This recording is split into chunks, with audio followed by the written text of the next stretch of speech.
So, what's up mga ka-agri? So, ayan, good morning po sa ating lahat. So, ayun po, panibawang salang na naman po tayo ng ating mga na-produce na itlog. So, yung sinalang po natin ngayon ay lagpas po ng 3 tray. So, ayun, papakita ko po. Nandito na po kasi sa loob ng incubator. So, ayun mga ka-agri, bale, ito na po. Ayan, so, ito po yung natin, isang tray. So, dito na po, nakasama na po yung mga SBR. Ayan, yung binibreed nating panabong. Then, syempre yung mga heritage breed natin, yung mga brown egger. Then, itong nasa taas. Ayan, solid po yan. So, sana po, marami tayong mapapisa ngayon.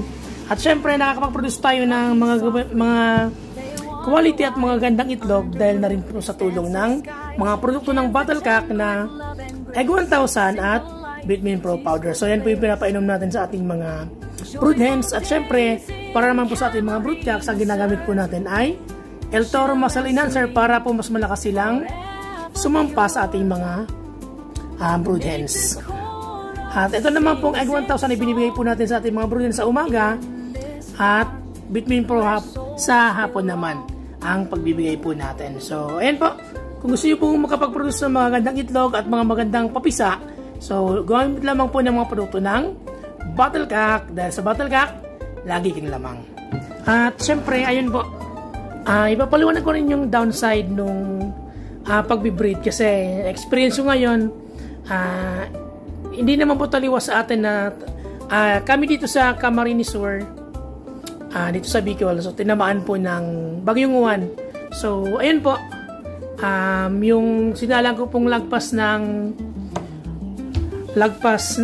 tray. So, ayun po, karamihan nabugok. So, namatay yung similya.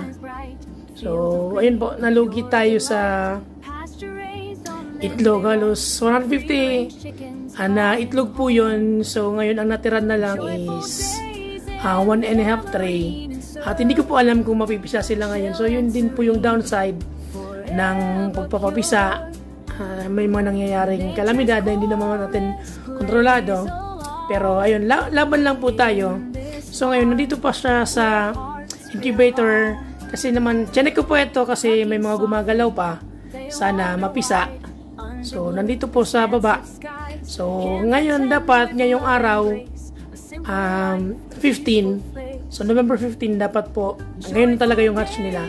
So, nag-brown out po dito ng 3 araw. So, ayun, kaya maraming namatay. So, ito, hindi ko alam kung dun sa 1.5 tray meron pa mapipisa. Pero, sana may mapisa pa para may makuha rin tayo kahit konti dun sa sinalang natin at ginastusan nating mga itlog na produce. So, ipapakita ko po sa inyo. So, ayun. Ito po mga ka-agri yung nasa baba. So, sana mag-hatch na to ngayon pero wala pang sign or wala pang crack. So, ito po.